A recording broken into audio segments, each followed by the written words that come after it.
Hey, what's going on, ladies and gentlemen? We are back, me and Lucas, for a review. It's been a while. What, since Hmm. Spider-Man? Was Spider-Man the last one? I think Huh, so. I think it was Spider-Man. Yeah, because that was the last time I was in the theater. Uh, I, I mean, we've done countless solo reviews since then, but yeah, this is the first one since Spider-Man. It's It's crazy. since a dynamic duo. I'm taking credit as being Batman, though. I don't care. Look, in this genre, in this lane, in the horror lane, you're Batman. I'm Nightwing. I'm cool with that. It's whatever. Look Heck, at you! Look at you upgrading yourself to Nightwing and not Robin. So look, it's disrespectful. either that or Jason Todd. Pick and choose. It is one of the. But yeah, you guys, we're about to go and dissect this little movie, Texas Chainsaw Massacre. Now, this is going to be debuting February 18th on Netflix, and we're going to give you the nitty gritty. This is a non-spoiler review. Lucas has seen pretty much all of them. I've only seen three of them, technically now maybe four and a half. But yeah, Lucas, you are the man Mm. when it comes to horror. Um, as a horror film, and just in general, what you know about the franchise, how did this line up? This out of the 9 films, because it's 9 films in this franchise. Good lord. You start off with the classic, the '74 one. That's the first one. Then we get the sequel, which was a black comedy, which to this day still makes no sense to most people. But it is a cult type of film because it has an audience. And then after that, you got a bunch of unnecessary sequels. But then you did get the Michael Bay film from 2013, 2003, I'm sorry, Three. that really Mhm. really relaunched this series Right. into a completely different perspective. Now, this film, the new Texas Chainsaw Massacre, could be out of the 9, it could be the 7th best one. And I am trying to be nice by calling it the 7th best one out of this series. I'm definitely putting it behind the Next Generation because that's the one with Matthew McConaughey for people that don't know, and Renee Zellweger. They shot that before both of them became famous. What? Really? They were both Yeah, in that? yes, both of them are in that, to the point where when it initially came out, they completely changed the name of it because those two gained fame and they recut the movie again for people to see it again, hoping that their names would really like amp up. So Wow. this one is definitely above that one, and maybe this is above part 3. But of the recent Texas Chainsaw Massacres, this is the weakest because it makes absolutely no sense. This movie, this movie will make you cherish Halloween Kills. For all the flaws people may think Halloween Kills had, Mm. this one will make you be like, oh, maybe Halloween Kills wasn't that bad. Because maybe the people were actually smart in Halloween Kills versus the people we get in this film here. It's just, this is, my God. I watch this film now at 1 o'clock in the morning at a time where I should be terrified to watch a horror movie. And it made me laugh. It frustrated me. It's not a good horror movie. And it does no justice to the character of Leatherface. And that's what the biggest issue is here. I fully understand the angle they were going with, but it just never succeeds there. So, as a horror movie person, we're gonna get into it a little bit more, but this is definitely a movie you'd be like, oh, you could have just left this series alone if you were gonna do this type of movie. Yeah. I I can say effectively I was never afraid. I think it the second act to the third transition, some of the like deaths and some of the things that they did creatively were interesting. Um, but the opening of it was just really weak. Like I really didn't have any anticipation for anything. I didn't feel like something was gonna it was just really weird. Like it just threw me all the way off, and I was kind of like I feel like somebody's trying to push something on me. Like you got this one subject matter with the sister and what she went through, and then you got these two that are trying to do something that really don't make any sense in the town that they didn't have to, in a world where Zoom and Teams is a thing. What are we doing here? So it really did throw me completely off in the very beginning of this, because one, like, they came to the town like, showboating, and like, I think what really lost me, honestly, Lucas, is the first interaction that the two cooks had with the lady of the house. Mm-hmm. That moment, and I was kind of like, oh, okay, this is where the movie should hook me. It should be like literally like a hook. And I'm like, oh, okay, so this is interesting. So, okay, maybe she's this person. Maybe she's, trying to protect the town, and this is what's really going on. And all of a sudden, these kids do something stupid. And then all of a sudden, like, from that point, we end up in a car, and then the deaths just rack up. Like it's Halloween. And the difference between this and Halloween, the deaths in Halloween felt necessary. Yeah. Like, you understood Michael was only killing these people for his end game. Right. Here, you're confused. Right. Why are you killing all of these people, sir? What did these people do to you? It's no end game to him killing them. And then to also be stuck with the story, which is a complete ripoff of Halloween, of the original girl who survived the original film is now a sheriff who's been hunting this time for Leatherface. But if you saw the original film, you fully understand why that makes no sense. Yeah. At all for her to be doing that. And then the actions they make her take in this film. My God. You have to be the dumbest revenge person humanly possible to do the actions that she do in this film. It just is not honest to what we know of the character. And when you don't become honest of what we know of the character, you kind of make your film struggle.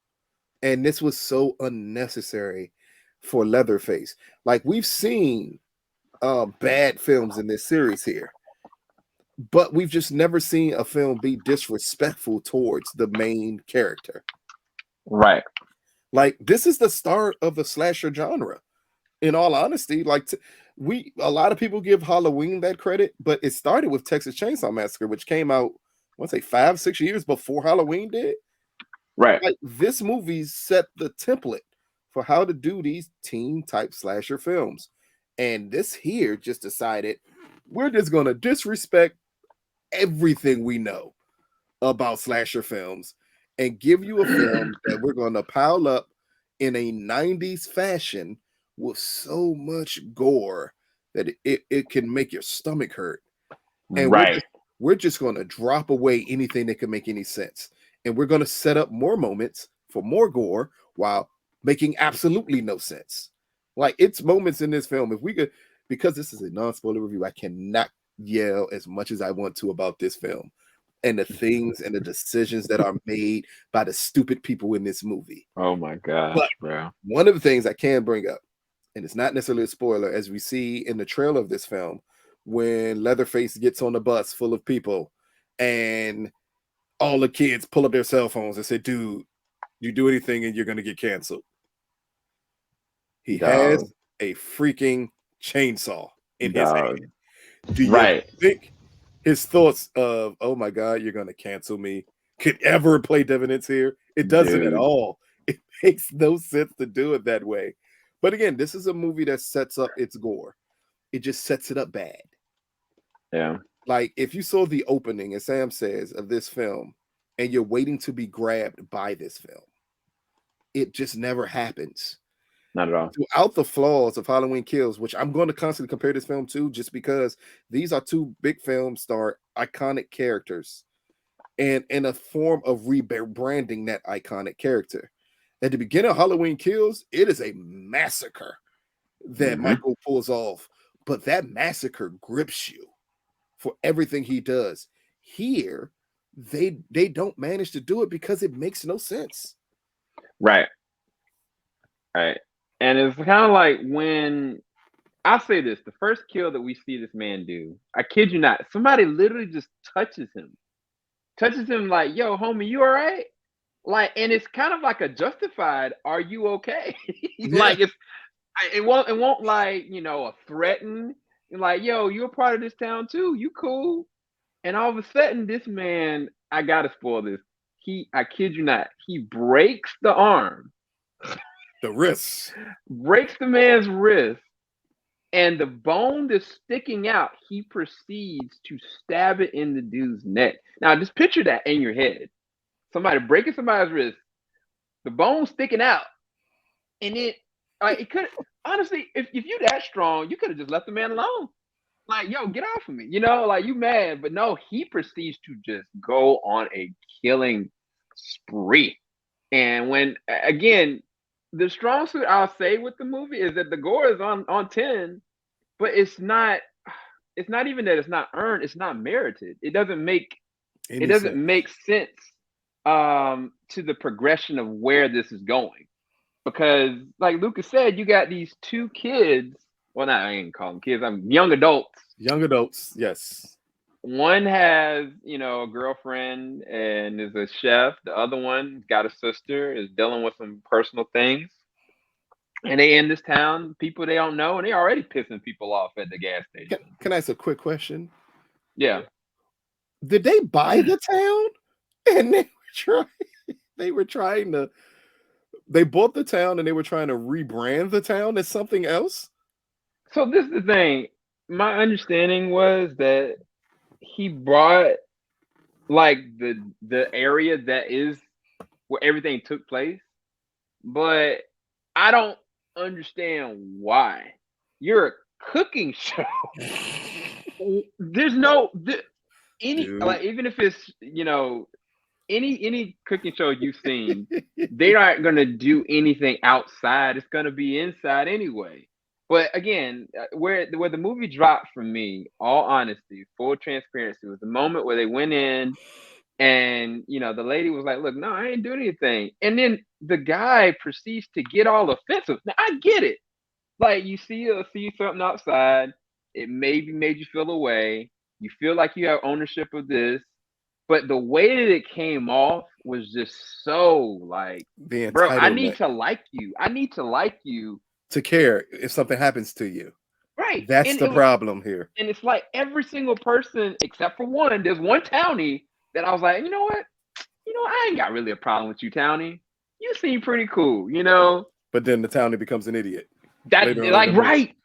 Like, I'm like, okay, he should be hip to what's going on in the town. Like, you literally living next door. Like, but again, I just looked at, you know, the 1974 version, and I didn't want another Candyman situation to happen to me.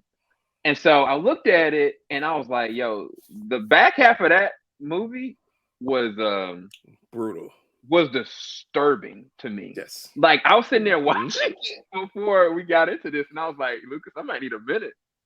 Because even if it was just her, like, Sally's eyes moving and just like her slowly losing her mind based on the circumstances around her. And this movie pivots to a place that don't make any sense narratively. Because I was like, first off, hold on. Why is she in this location? And how is Leatherface here? This don't add up. Like, did you just choose to change the whole story altogether? That's why I'm bringing Lucas into this, because maybe they changed it along the way, but look, it made no sense. It makes absolutely no sense.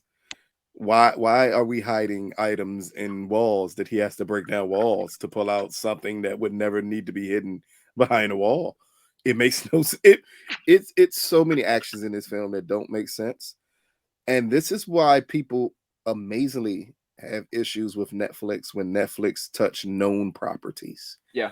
Because it comes across as they touch the known property because the property is known, but then they show no respect to the source material of that property. Right. And that's what this came across as. It just came across as disrespectful. because it makes no sense. And then for you to even want to bring back this character, Sally Hartley, I think I'm saying the name right, Sally Hartley. You want her to bring her back. Keep in mind, all they did was recast another old person in it because the actual person who played this character died 8 years ago. So that's not her. That's not the original person. So they just cast another older white woman in the role and said, hey, we're going to have you be Jamie Lee Curtis to our Michael Myers. No.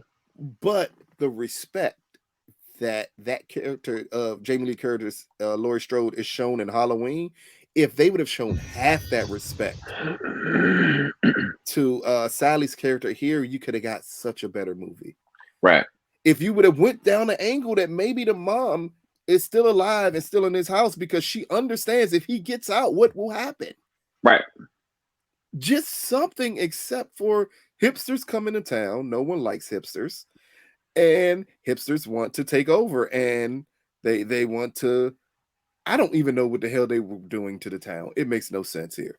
This should have been HGTV. If you'd have told me they worked for HGTV and they were there to redo the town, I'd have been like, okay, that makes perfectly good sense. It's a home improvement channel, and they're there to revitalize this small town. So they bought it up and they're going to change everything about it. Right. That would make even more sense. But the reason for them being there, the reason, even, again, as you said, in a world, especially of the last 2 years we've lived in, where everything can be done off Skype, Zoom, and Teams. I actually only need one of you there to record everything. Right. And then we can watch it from the safety of our own homes. No, there was no reason for any of these cats to be there. And again, I agree with you. I think that if the person that they first interacted with, maybe if that person was Sally, right? And went with that angle. Oh my God. Yes. I think that would be the best case scenario, especially after what I just, I was like, oh, that makes complete sense. Like, it's like, okay, she knew that this is going to be a thing and he's docile to her, but no, they don't go down that route, you guys. So just kick that out your head, but you'll understand what we're talking about. But as far as these characters, again, the younger sister dealt with a really serious tragedy. They try to show she's got a PTSD level emotional, whatever that she's going through, and this is connected to what she's going through now. Yeah. The sister, she's just an overprotective sister. Your boy from The Shy, I did not like his character at all, and I think that's another thing. Like, this is the first time I can say in a horror movie that you didn't like any of the people that they were killing. No, the black guy. I didn't care about the black guy. Not only just the black guy. You said she's an overprotective sister. Does she not say at one point in this movie, "Oh, I'm doing this because you can't do anything without me"? Oh yeah, yo, straight up, she did. She did. Like, none of you are likable. You know what? One person I would have liked is the girlfriend. The girlfriend. I think she made some really smart moves early on, except for the one move that she shouldn't have made. Because please explain to me, could it ever be explained to you while something happens to this old woman and people who don't know her feel the need to go with her anywhere? That is not my issue at all. It just didn't make any sense. And even for Sally's character, they do some of the most disrespectful things to her later in this film. First off, hold up. We got to talk about that. Because, again, this is not spoiler, so I can't say what I want to say. But it's a moment in this film where the movie should have ended. Yeah. And no one can explain why it didn't end it. And it transitions to a scene, and you're like, what the hell happened to the scene we were just at? That's the problem with this. It just comes across. It's cut bad. It's edited bad, and it's just so. The best thing I can say is it's disrespectful to the source material. It looks good at times, though. It really does. It is shot very well for a horror movie. The tone, the mood, the colors of it. It fits for what you need a horror movie to look like. Yeah, but they put too many coincidences in this film. Yeah. It's like they rushed to the extent of realizing, oh shucks, we're shooting this movie during the daytime and we're having things happen during the day with other people around that shouldn't be able to happen. So you know how we're going to transition? Storm clouds come in out of nowhere. It's like, that makes no sense. Look, the very last moment of this film. Oh Jesus! Oh my God! I was like, okay, you ended, cool, and then all of a sudden, you're like, oh wait, you did end. But I'm like, bro, you already were batting 0 for 0, and you just literally disrespected. And I'm not even a horror fan buff at all, but I know well enough to know, like, nah, bro, that's the most cliche way of ending this. And again, I think that the problem is, and I'm saying this to you guys openly, I just got done looking at the 74 version, and that joint was disturbing. And it was just an end shot. Like, I was like, this doesn't measure up to the 2003 version. No, not at all. And there's people who have issues with that film. This movie does not measure up to that movie. It doesn't measure up to Texas Chainsaw Massacre 3D with Trey Songz. It doesn't. It literally doesn't match up to any film, and you're wondering, why were these decisions made? Like, this was the perfect opportunity, and you literally did what most of these movies are doing now when they rebrand themselves, is that they name themselves after the original movie. Yep. Like, we got Halloween again, even though we have a Halloween that is technically a sequel. But it wasn't Halloween 2, it was just called Halloween. Here you get something called Texas Chainsaw Massacre. This is supposed to be a direct sequel to the original. And it just like, it almost felt like they wanted to attempt to make a direct sequel to the original, but wanted to take elements from Texas Chainsaw Massacre Part 2, which was a dark comedy, and interject it here because some of these moments you would have to laugh at. Yeah, it's true. It's absolutely true. Because that the bus sequence. Oh my God. That could be the worst thing since Jason X. Like, anybody who saw Jason in Space, Jason X. I unfortunately did see that, but that was the worst scene I've seen in a horror movie since then. The whole setup and how that went down. It is the moment there's a character that goes outside, sees something terrible, goes and somebody tells them, call the police, gets back on the bus and does. I was just like, can I say this without, and this is not spoiling anything. Do you know why the bus was stopped? Fam. No. It made no sense to stop the bus. It made absolutely. Now, I will say that there was a moment where somebody grabbed some keys. I was like, yo, okay, this might be a little slight. Maybe there's a setup here coming. And then it ends up not being a setup.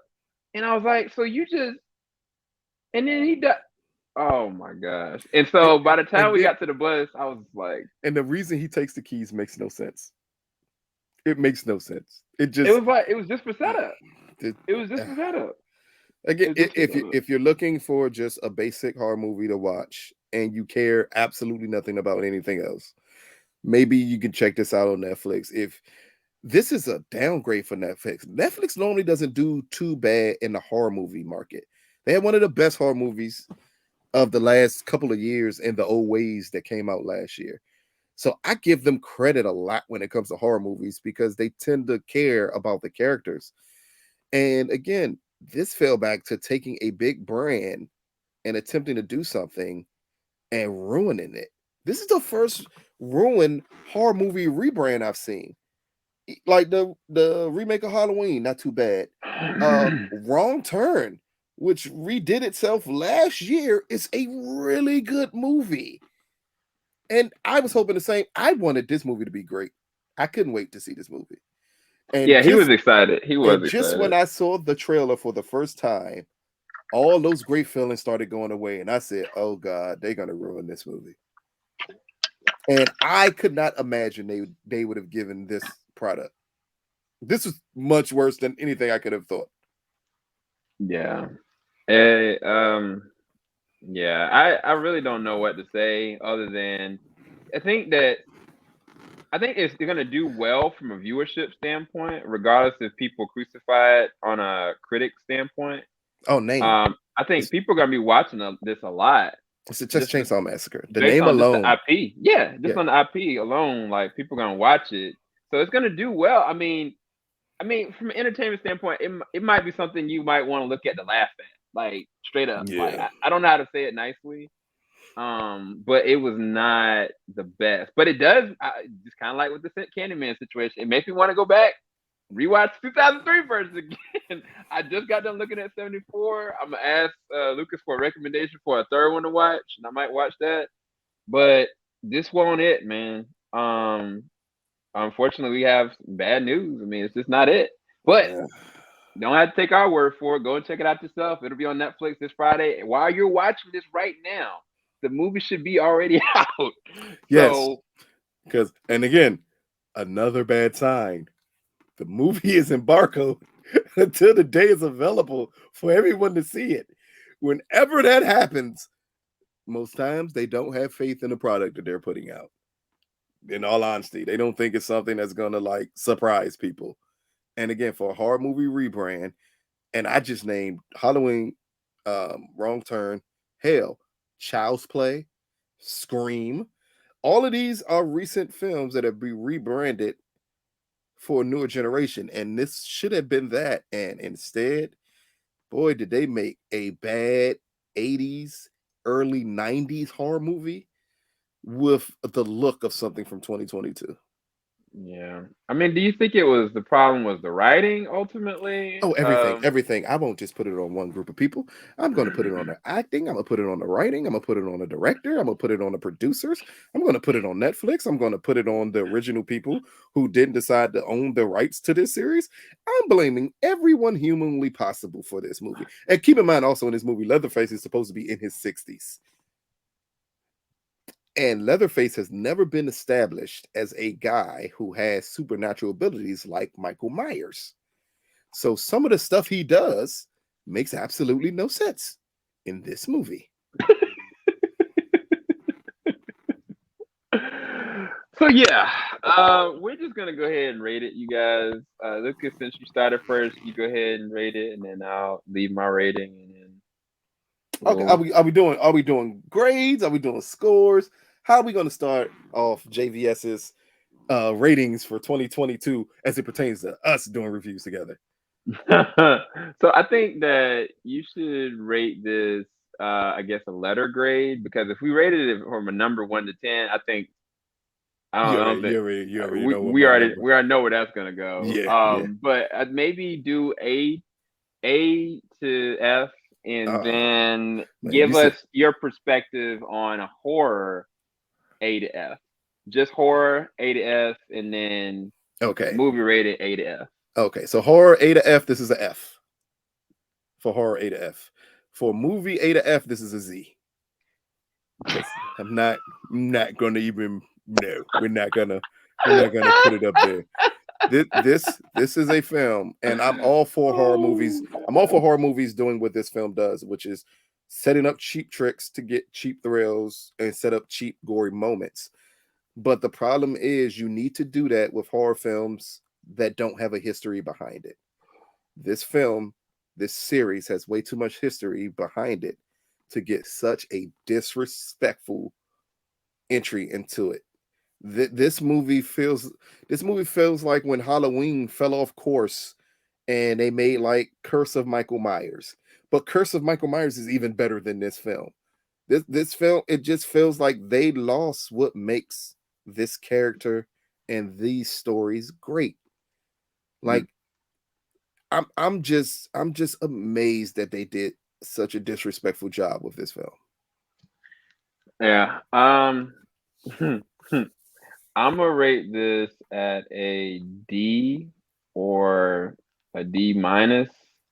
I'm not. I mean, that's what I'm gonna give it at this point, because the only thing that it had going for it for me was there were times I was legitimately laughing and just curious to see what was gonna be the next top death, because Yo, legit, there's a moment where Leatherface throws, the chainsaw at somebody, and they go and just crash through.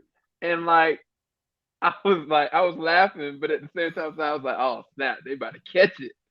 So yeah, now I think that there was some dope deaths, and I think it was some funny moments. So from entertainment standpoint, that's why I rated it at like a D or a D minus. But in terms of anything else, like nah. I think that maybe one of the actors had like, I don't know, they could have had something, but Yeah, I didn't care about the character at that point. They take away all great moments that like it's a tension-filled moment in about the middle of this film. Yeah. As one of the characters is left in a precarious situation with Leatherface. And the way that scene was set up, the whole time I'm thinking, oh my goodness, this is great that they did it this way. Right. But boy, do you have to nail the landing. It's like someone, like the Olympics is going on. It's like someone going down a half pipe and doing the flips in the air, and you're like, this looks great. But if you don't land this, it means nothing. Right. And that's what happened. They didn't land it properly. And you're like, that makes no sense. Right. It's a scene where the guy is chasing someone with a chainsaw, and this person is running in a straight line. Like, dog. Why are you running in a straight? Why is this 60-year-old man so fast? Dude, look, the moment in the cornfield, I kid you not, I was like, what are y'all? Wait, first off, how he get from there to there that quick? I don't. Nothing's gonna be explained there, buddy, at all. I was starting to wonder. I was like, maybe the thought of the old man in the old 74 version, maybe some supernatural stuff I don't know about, but nope, none of that is inclined with Leatherface, so that makes it even worse. Because they've never put a supernatural element. He's just supposed to be a very strong person who can do these type of things. But if this is a sequel to the 1974 version, he's now in his 60s. Yeah. We shouldn't be able to do some of the things he does in this movie. Just would not make sense. Dude, so, yeah. That's why I wanted to talk about the whole bus sequence. Because I'm like, I'd be daggone. Why didn't they blitz him? I'd be daggone. That's what I was wondering the whole time. I'll be daggone. So wait, it's 15 to 20 people on a bus. Yeah. A guy gets on the bus with a chainsaw that's not started yet. And instead of them saying, and this is why I give credit to Halloween Kills, instead of them saying, we're going to all attack you at once, they pull out their phones. At least with Halloween Kills, we can say they tried. Damn it if they did not try to kill Michael Myers. No. But it's a different element with Michael. Here, they didn't even attempt to stop him. Dog, like, I'd be daggone. No, sir. You would think, never mind. We're not going to go there. Because more I start talking, I'm getting blood raging for no reason. So there you go. We're going to go. Hope you guys enjoyed this review. Check out Texas Chainsaw Massacre, February 18th, or don't, this Friday. Or don't check it out. Just look at it for the laughs. Look at it for Archive 81. It's a multitude of horror things they have on there that you can watch and not be disrespected. Watch Fear Street. Yeah, and not be disrespected by this film. You'll be fine. We're gone. Peace, people. Falling off the top